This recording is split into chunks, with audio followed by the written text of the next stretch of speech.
After the written test and interview results were announced, with me ranking first in both, I thought getting admitted to University A's laboratory was practically guaranteed. But with just one sentence, Susan gave my spot to a poor student who ranked dead last. Her reason was that financial aid should be carried through to the end. She wanted to help him achieve his dream. And she said having her was enough for me. She wanted to play the savior, but used me as the sacrifice. Since that's the case, I don't want her anymore. After all, love is optional, but a future is not. Chapter 1. When the admission results came out, I stood on the street, feeling dazed. Although nothing in the world is ever absolutely certain, this result was still unexpected. In past years, a university's lab had a 100% acceptance rate for a university's own PhD students. But while the others all got in, I, who ranked first, was the only one rejected. I opened WeChat Moments and saw that someone had already begun celebrating. The one at the bottom of the list has realized his dream. How is that not a kind of success? The attached picture was a screenshot of the acceptance result from a university's lab. Vincent, whose evaluation scores ranked at the very bottom among all candidates. Susan had given his post a like. Her comment, "Keep going." A senior who participated in the recruitment called to check on me. "Romeo, did you offend someone recently?" "No, senior. Why? What happened?" He sounded truly confused. The reason given for accepting the student who took your spot was that his undergraduate background aligned better with the lab's future research direction. But we all know that this explanation is just. He paused. I found out that Susan had a word with them. Did you offend her somehow?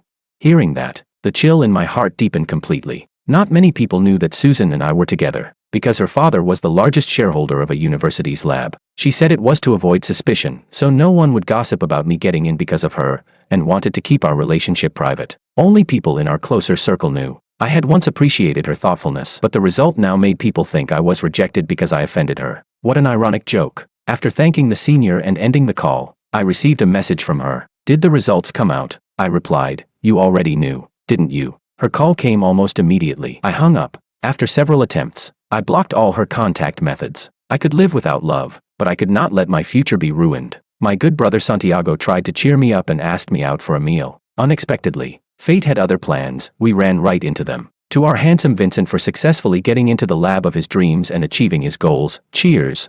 Susan stood beside Vincent, smiling brightly at him. The two of them were standing very close. What terrible luck. Since we ran into her, I'm at least going to curse her out. She went way too far. Santiago stormed forward, but I stopped him. Forget it. Let's switch to another place. Just as we turned around, a shout came from behind. "Romeo, stop right there." Vincent practically bounded over to me in a few big steps. "Why did you block Susan? What did she ever do to you?" Santiago let out a disbelieving laugh. "You're really asking? She took Romeo's spot in the lab and handed it to you with one sentence. If he doesn't block you too, should he keep you around for the New Year celebration?" Vincent looked humiliated. "What do you mean took? Every step I took followed the proper recruitment process. Just because you got rejected, you can't smear me." Susan walked over at that moment. She looked at me with a slight frown. "Vincent is right, Romeo. You need to accept that there's always someone better than you, and you must face failure bravely. It's okay if you didn't get accepted this year, you can apply again next year, but you cannot slander others." She actually turned the blame back onto me. I stepped closer, staring into her eyes, enunciating each word. "Susan, do you dare say you had no part in this? No hidden agenda? Do you dare?" My voice rose on the last few words. Chapter 2. Everyone present was sharp. They all knew Vincent's scores. But no matter what, siding with me brought them no benefit. So they simply stayed silent and watched the drama unfold. A flicker of guilt flashed through Susan's eyes. She reached out to pull me. "All right, Romy, whatever it is, let's talk when we get home. I'll explain it to you." I shook her hand off forcefully and stepped closer. "So you don't even dare admit it?" The atmosphere went quiet. Seeing that no one was speaking up for him, Vincent panicked instantly. He wrapped his arm around Susan's shoulder and snapped at me. "That's enough. If you have a problem, take it out on me. Why are you cornering her like this?" My gaze dropped to where they were touching, and I couldn't help but let out a mocking laugh. "You two really are a perfect match." As I walked out the door, I could still hear Vincent muttering under his breath. Forget it, just let him have it. He's your boyfriend, no matter what the real results are. That spot should have been his anyway. I'm not taking this blame." That night, when I returned home and began packing my luggage, Susan came back. "What are you doing?" I didn't stop moving, nor did I look at her. "You found someone new, naturally. I should step aside and bless you too." "What are you talking about? I came home early just to explain everything to you." She grabbed my arm, and I couldn't shake her off. "Fine, explain. I want to hear what kind of ridiculous reason you've come up with." Susan sighed. You know that Vincent's been sponsored by my family since high school. His dream has always been to enter a university's lab. He's worked so many years for it, and if he couldn't get in the end, it would be a huge regret. Since we've been supporting him, we should see it through and help him fulfill his dream. It's only right to finish what we started. I froze for a moment, then processed her explanation and laughed. So my dream doesn't matter. My hard work is supposed to become a stepping stone for him. Susan pulled my hand into hers, stroking my palm gently, acting as if she were being patient and considerate. You're different, Romy. You have me. He has nothing. If you really want it, next year when there's a spot, I'll let you go straight in. The disgust made me want to gag on the spot, yet I laughed anyway, out of sheer disbelief. So tell me, who is actually your boyfriend? Why should I wait a whole year for something I earned this year? Why isn't he the one waiting a year to pursue his dream? In what universe is having you supposed to be some sort of advantage? Having you is exactly how I lost the spot that rightfully belonged to me. My rapid, icy questioning made Susan panic for a second, but only for a second, soon replaced by anger. Romeo, you don't have to exaggerate. The decision is already made. Even if you don't accept it, it won't change anything. Other than this, whatever job you want, I can arrange it for you. I tilted my head back and took a long breath, then closed my suitcase. No need. Use your influence on him instead. He needs it more, doesn't he? Seeing me pack, Susan grew even angrier. Are you done yet? I told you. There's nothing between him and me. You're my boyfriend. With my back to her, I said coldly. Not anymore. Susan, this ends here. Your temper is still so strange. What girl could ever put up with you? I didn't look back. My advisor had told me earlier that he wasn't planning to choose a university for this round of the industry academia collaboration project. I know you've been wronged. I sent your academic materials to C University's lab. They've already replied. They can directly accept you without going through their usual process. But you'll need to provide a few more sets of updated experimental data. Get them ready. Chapter 3. This was truly an unexpected blessing. For a long period afterward, I immersed myself in the university lab, working on data. I shut out all outside noise. Not until I thoroughly understood all the data, submitted the report to my advisor, and received his approval did I finally feel relieved. Now, all that remained was to wait for the final notice from C University's lab. I turned on my phone and ignored several missed calls from unfamiliar numbers. While scrolling through a certain social platform, I noticed a post whose cover looked familiar. Zooming in, I saw it was the autograph of a basketball star I liked very much. Even the ball in the photo was a limited edition. I hadn't been able to buy one, and I'd once asked Susan to help me find a channel. She rejected me outright, saying I shouldn't waste my mind on meaningless things like that. She said that since my family background couldn't match hers,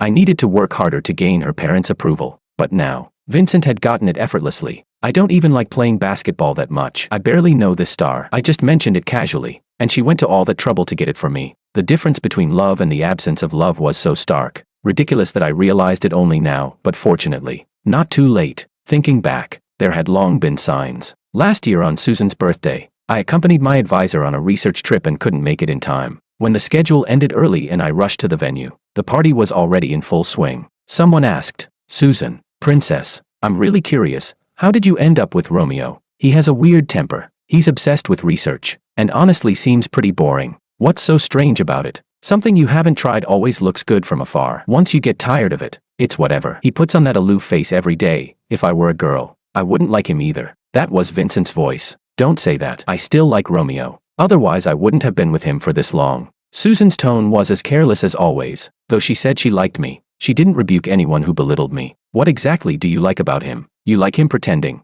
Vincent pressed the question. He's very hardworking and ambitious. He's the type my parents like, and that cold, top student vibe suits me. I even like his strange temper. Sometimes teasing him is kind of fun. But you just like being mistreated. You never notice the people who treat you well. Always chasing after someone who gives you the cold shoulder. Susan laughed. I know you treat me well. Don't I treat you well too? Vincent pinched her cheek. Everyone started teasing them about it. Susan added, and more importantly, I want to see if he can really rely on himself for everything instead of using me as a stepping stone. It's been 3 years, he really has worked hard. What's so hard about acting for 3 years? Just wait and see if he'll come begging you for help at graduation. She seemed to accept Vincent's words, only responding with a vague Back then, I thought it was just that we still needed to adjust to each other. After all, we came from very different environments, and she tolerated me in many ways. People who are used to relying on themselves tend to reflect inward by default. And since we spent a whole month traveling together that summer, and she didn't show any spoiled princess attitude, being thoughtful in everything, I convinced myself that no one is perfect. If I enjoyed her good side, I should also accept her flaws. Besides, I had a stubborn desire to prove to her that the 3 years I'd been with her were not an act. That day, I talked myself into feeling better. She never knew I had returned early. Looking back now, I was simply inexperienced and blind to people's true colors. Susan only liked the parts of me that benefited her, not me as a person. So whenever there was a conflict between Vincent and me, she would never choose me first. Such love wasn't worth wanting. Chapter 4. The next day, Susan found my new place. She was carrying a thermal food container. You really can just ignore me completely. It's been a few days. Your anger should have cooled by now, right? I didn't want to communicate with her. Here, take this. I made this soup myself. I shouldn't have spoken to you with that tone the other day. As for what you plan to do next, I'll ask my dad to arrange something for you. I glanced at it the moment I smelled it. I felt nauseous. She'd forgotten again. I couldn't eat lamb. My phone vibrated. When I picked it up and saw the screen, my hand trembled. It was the offer from C University's lab. I succeeded. Susan saw my barely concealed excitement and asked, puzzled, "You found a job this quickly. Is it reliable? Let me take a look." She reached for my phone, but I dodged instantly. No need. She let out a helpless laugh. Seriously, I'm your girlfriend. I composed myself and said coldly, "Miss Susan, did you lose your memory? We already broke up, and you don't need to worry anymore about whether I'm trying to climb upward by using your family's resources. Considering you could destroy something I earned through my own work with just one sentence, I'd say I've suffered a major loss." Susan's face flushed instantly. "You still haven't gotten over that. I told you I'd make it up to you. Can't you have a little empathy for Vincent? Whether I get over it or not doesn't matter. We have nothing to do with each other now. Don't come bother me again." I brushed past her and walked away. Behind me came the sound of something being thrown to the ground hard. Suddenly remembering something, I turned back and said to her, "Oh, right, about that autograph you worked so hard to get him. Looks like he doesn't even like it. Please, you people with money and connections, stop wasting resources. Leave some for us actual fans." Susan rushed forward, flustered. "Romy, let me explain. I thought since so much time had passed and you never mentioned it again, maybe you didn't like it anymore. Vincent said he liked it, and he's had so many regrets since he was a kid. I cut her off with a sharp, uncontrollable laugh. "Susan, you still won't admit it. To you, he will always come before me." She lowered her eyes, speechless. That night, just as I finished preparing the onboarding documents and was about to sleep, my phone kept ringing nonstop. "Romeo, Susan's drunk. She keeps yelling for you to pick her up. We're at Blue Charm. Come quickly." There was noise in the background, and I could hear Susan shouting drunkenly, "I'm not going back. Let him come." I raised my voice. "Did she not tell you guys? I broke up with her, and it's not like she lacks people lining up to take care of her. Vincent got such a huge benefit from her. Shouldn't you all give him the chance to repay her properly?" The noise on the other end suddenly stopped. "What nonsense are you spouting? Say that again and I'll sue you for slander."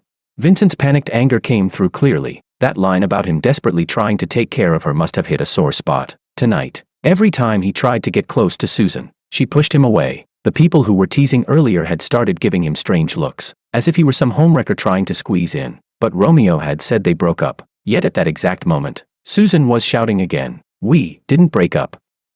I didn't agree.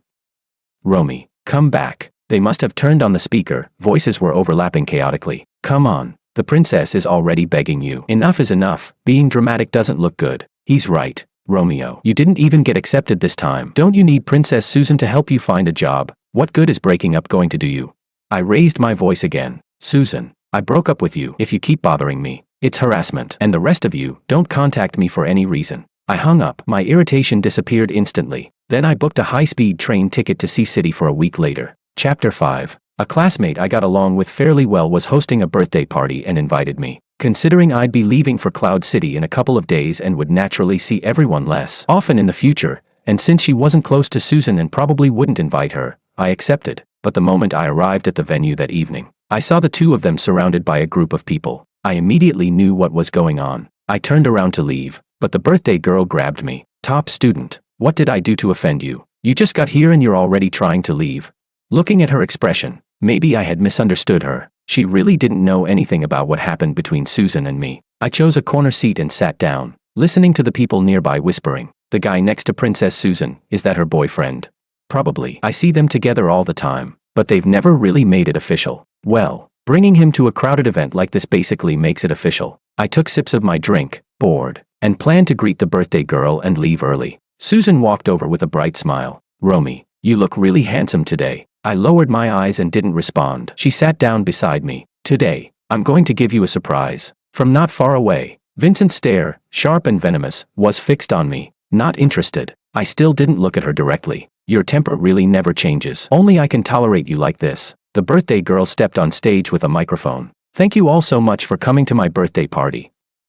Among us tonight is a couple who have known and loved each other for years. They want to take this chance to publicly share their sweet relationship with everyone. When I saw Susan walk up and take the microphone, the last bit of wishful thinking in my heart disappeared. She looked at me with a radiant smile. My boyfriend is Romeo, the top student of our department. We've been together for 4 years. 2 male classmates grabbed me and pulled me toward the crowd. Next, I want to propose to Mr. Romeo. Susan took out a ring box and walked toward me. Romy, will you marry me? The birthday girl took the lead in cheering. Say yes, say yes. I turned my head to look at Susan. There wasn't the slightest trace of guilt in her eyes, not a hint of remorse for deceiving me. A deep sadness washed over me. When it came to misreading people, I really had a lot to reflect on. Seeing me unresponsive, Susan directly grabbed my hand. Oh, come on, why are you being shy? I'm a girl and I'm already being so proactive. I swung my arm, and the ring flew to the floor. The cheers froze instantly. We already broke up. How many times do I have to say it? You gave my spot in the lab to him, gave the autograph of my favorite athlete to him, and you take him everywhere, making everyone think you two are the real couple. If you love him that much, then just be together already. Why are you still clinging to me? Everyone's expression shifted, especially Susan's and Vincent's. Whispers began spreading through the room. So that Vincent guy isn't actually her boyfriend. Yet he got into a university's lab. No wonder the real boyfriend's pissed. I didn't even know this guy was her boyfriend until today. Then what does that make Vincent? The side piece. Susan's face went ice cold as she shouted, "Enough." Chapter 6. The venue fell silent again. The birthday girl frowned and tried to persuade me kindly. Romeo, why are you like this? I was shocked when she told me she wanted to use my party to propose to you. She's a girl, and with her family background and her character, why are you hung up on those trivial things? Once you two get married, any job you want will be settled with just one word from her. I turned my gaze toward her, my tone cold. You don't consider me a friend either. I don't believe you didn't know anything. What benefit did she promise you? Her expression panicked, her cheeks flushing. I don't know what you're talking about. If I didn't see you as a friend, why would I want you to have a good future? Stop acting out. With this horrible temper of yours, people are going to be scared away. Susan clearly agreed with her, staring at me intensely, waiting for me to back down, waiting for me to be grateful for her proposal. Our eyes met, and memories flashed before me like a spinning lantern. Forget it. I had nothing more to say. I turned to leave, but Vincent suddenly lunged toward me. What are you even being arrogant about? Susan only helped me once, yet you keep clinging to it. Now everyone thinks I'm the homewrecker. If you don't clear my name, don't even think about leaving. His grip was strong. I'd seen it before, and he knew a bit of traditional medicine. This time, he aimed at a pressure point near my chest. Only then did I realize his real intention was to cripple me. In such a chaotic situation, there would be no concrete evidence afterward. Such a vicious and idiotic plan. I grabbed his wrist quickly and punched him with all my strength. He stumbled backward and fell smoothly to the floor, wiping the blood from the corner of his mouth with his thumb. He glared at me and cursed. Romeo, you're a violent maniac. Susan rushed over to help him up, then turned to yell at me. I was the one who cost you your spot, not Vincent. If you're angry, take it out on me. Why did you come after him? And now you've hurt him. I froze for a moment, then laughed. I hit him because he tried to attack me. It was self-defense. Don't drag everything back to yourself. We have nothing to do with each other anymore. Miss Susan, do you really like fantasizing about 2 men fighting over you? Vincent likes using toxic competition to climb upward, but I'm not interested. Susan stood there stunned, as if she couldn't process what I'd said. The party ended awkwardly. After that day, I found out the birthday girl had indeed accepted a benefit from Susan. Susan had given her family's company a cooperation project from her own family's business. But after the fiasco at the party, that benefit naturally fell through. She was scolded harshly by her father and then blamed everything on me, sending angry messages. Vincent was right, you're acting high and mighty. If you wanted to reject her, couldn't you have done it afterward? Why did you have to ruin my birthday party like that? I finally managed to accomplish something impressive in front of my dad, and you destroyed it. Romeo, someone like you deserves to have no friends. After blocking her, I couldn't help but think, this whole circle was rotten to the core. Chapter 7. Meanwhile, because I brought up Vincent's backdoor admission publicly, the matter quickly became a hot topic. Everyone already knew the truth, of course, but the procedures were indeed flawless on the surface. Lab admissions aren't based solely on grades, they're evaluated holistically, which means there's plenty of room to manipulate. Potential, compatibility, all kinds of subjective factors, exaggerating research experience, exploiting loopholes in the rules to show favoritism. As angry as my advisor was, he couldn't demand justice for me publicly. but by canceling the original collaboration project with a university's lab, he made his stance clear. It was like a loud slap across Susan and Vincent's faces. Working with our own university's lab is just a tradition, not a requirement. C University's lab has been developing well in recent years. Moving there is also breaking institutional boundaries in a good way. I've been lucky to have such a good advisor these past years. He's a major reason I've achieved what I have today. Just as I was envisioning my future career, Susan resurfaced like a ghost that refused to leave. Romy, I've talked to my dad. He'll give you an executive position in the company. You should be satisfied now, right? Let the past stay in the past, and stop making things difficult for Vincent. After that complete fallout the other day, I thought she'd stop pestering me. You still think the reason I can't get over it is that I didn't get your help?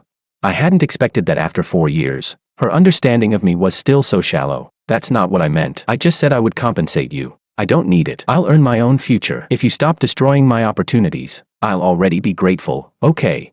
My tone was hard and laced with sarcasm. She ran out of patience as well. Fine, you're so capable, so high and mighty. Just don't come begging me later. This time, surely, we were done for good. But on the day I officially joined C University's lab, Susan showed up again. Romy, why didn't you tell me you got accepted by C University? The moment I saw her, my instinctive response was mockery. Even though you didn't have the power to reach into C University and ruin my future again, there's no need to tell unrelated people something this important. A hint of sincerity entered Susan's eyes. Romy, now I know you truly are exceptional. You can carve out a bright future all on your own. I was narrow-minded before. Will you forgive me? I've really missed you these past days. I'm starting to think you bring misfortune to me. Ever since I left you, everything's gone smoothly. So for safety's sake, we shouldn't have any further contact. She panicked, stepping closer and grabbing my hand. After all these years we've been together, how can you just throw everything away? Hearing that stirred something in me. After all, that was a huge amount of sunk cost. Those years, I really had put in emotion. You mentioned all these years. Tell me then, how much of that time were you testing me, examining me? What now? Are you trying to tell me that I've finally passed your exam? Chapter 8. She admitted it openly. I admit I tested you before. After all, considering your background, but later, I fully believed in you. I truly love you, Romy. Let's get married. My parents are very satisfied with you. Right now is the perfect time. I let out a mocking laugh. And what about your Vincent? Her voice became urgent. There's nothing between us. Helping him get into the lab was just fulfilling his dream. From now on, I won't have anything to do with him. Romy, believe me. She always spoke sweet, coaxing words without the slightest regard for logic. None of her past actions could hold up under any explanation either. I shook my head. I don't believe you. After that day, every 2 or 3 days Susan would show up in C City to block me. At the same time, I heard from a senior about what happened with Vincent. When a person's virtue doesn't match the position they gain, misfortune inevitably follows. This was perfectly reflected in him. Division of work in the lab was strict and responsibilities required timely responses. But Vincent couldn't keep up at all. He slacked off constantly, often leaving the lab and delaying progress repeatedly. Everyone already resented this half-baked backdoor entrant. Yet Susan always protected him, so no one dared to speak out. Instead of feeling guilty, Vincent was smug. He even posted online bragging that his princess would always clean up his messes. Later, a major project was completely scrapped before launch because he had a major mistake. The loss was enormous. Even Susan couldn't save him this time. The incident was so severe that it alarmed her father. Other members of the lab seized the chance to file a joint complaint, accusing Vincent of neglecting his duties. They had everything: surveillance footage, attendance logs, data reports, ironclad evidence. People began questioning a university's lab recruitment standards and dug out Vincent's evaluation scores. My advisor also stepped forward, stating that his prized student had been treated unfairly during the recruitment, which was the core reason he moved the original collaboration project to another lab. He further questioned a university's recruitment procedures and called for a full investigation. Public outrage surged. In the end, Vincent was dismissed from the lab for incompetence. Even Susan's act of using her position as the shareholder's daughter to influence the admissions was exposed. Online discussions were explosive, so it was capital pulling strings. No wonder. I feel bad for the student who got pushed out. Heard he ranked first in everything. One phone call can destroy someone's future. What did he ever do to deserve that? The discussion spread to Susan's father's company. She was harshly scolded and removed from her position. After all, she wasn't an only child. She was easily replaceable. For someone like Susan, a pampered golden girl, the blow was devastating, and she took out all her anger on Vincent. Chapter 9. You made such a stupid mistake, and dragged me down with you. Idiot. You're not even worth a single finger of Romy's. At first, Vincent endured the scolding, planning to act pitiful as usual to soften her heart. But when he heard Susan say he couldn't compare to Romeo, he snapped. Yes, I can't compare to him, but you clearly like me more, otherwise why were you always so good to me? He's already broken up with you, and you still can't forget him. You never cared that much about him before. Susan froze. Even Vincent was saying she never treated Romeo properly. It showed just how excessive she had been. She tested and examined her own boyfriend endlessly, yet gave someone else everything he wanted. She really regretted it now. Romeo was outstanding, he never needed her. And truly, he no longer wanted her. After being dismissed, Vincent realized Susan was no longer someone he could cling to. So he tried to attach himself to others. But everyone in the circle already knew his true colors and avoided him like the plague. Vincent became a public joke in Lincoln. His reputation completely ruined. Someone even found him posting shirtless photos under wealthy socialites' posts online. Only then did Susan truly realize how blind she had been. For someone so selfish and opportunistic, she had thrown away her Romeo. When I saw the circulating videos online, I couldn't help but feel that karma never misses. Life at C University's lab was fulfilling but exhausting. After settling in, I realized it was in no way inferior to a university. Recruitment didn't depend on which school you graduated from. Even students of their own university had no special privileges.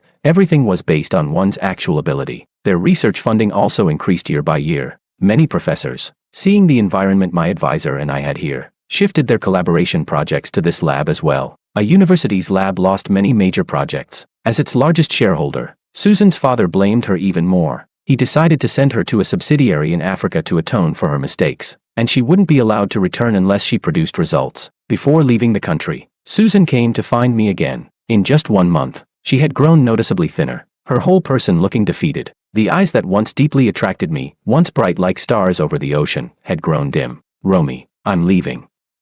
I may not see you again for a long time. As she said this, tears spilled down her face. A woman sobbing and shaking before me, remaining cold would seem heartless. I took out a tissue and handed it to her. She grabbed my wrist. Romy, you still care about me, don't you? Wait for me. When I achieve something over there, I'll come back. Then we can get married. Okay. Had she grown in age but not in intelligence? I pulled my hand back forcefully and said coldly, your family is wealthy and powerful. I'm just an ordinary person, not someone who can climb that high. I know you're angry at me. It was my fault before. I didn't expect Vincent to be that kind of person. Chapter 10. I let out a soft laugh. Your way of thinking is really strange. What Vincent is like has nothing to do with me. Your distrust toward me, your prejudice, your unconditional kindness toward him, stringing both sides along, those were your problems. Now you've simply realized that I truly never needed to rely on you. And Vincent has revealed his true nature. So you're desperately trying to win me back. But think carefully, did you ever really love me? Susan couldn't say another word. 3 years later, I had already achieved many of the dreams I'd had when I was younger. Those things I once couldn't get over were nothing more than small wrinkles in the long scroll of life. They still existed, but no one cared about them anymore. At a gathering I attended, many people praised me, saying I'd become the most successful among them. No one remembered how they once criticized me, acting like without Susan I had no future. Even the girl who once deceived me acted as if she had never sent those messages. She greeted me with a bright, chirpy smile. Top student. Everyone said back then that you were full of potential. Seems like they were right. I glanced at her and replied politely, but coldly, thank you for the compliment. Her smile turned awkward, and she didn't approach me again. The former center of attention, though absent, was still a topic no one could avoid. Did you hear? Susan is suffering terribly in Africa. That place is practically unlivable. Her dad is really ruthless. Once he threw her away, he really refused to let her come back. That's how wealthy families are. When everything's fine, you're their precious little treasure. But once trouble comes, you're nothing but a discarded pawn. Looks glamorous from the outside, but it's worse than our lives. I heard Vincent went back to his hometown and started live streaming. But honestly, it's painful to watch. Completely cringe. Seriously, with so many types of streams out there, he had to choose that kind. It's fast money. Wasn't he living off his ex's support before? When did he ever work hard on his own? I listened to the same repetitive gossip swirling around. It was boring. Before the gathering even ended, I got up and left. Life shouldn't be wasted on meaningless socializing. There were still endless possibilities waiting for me to explore.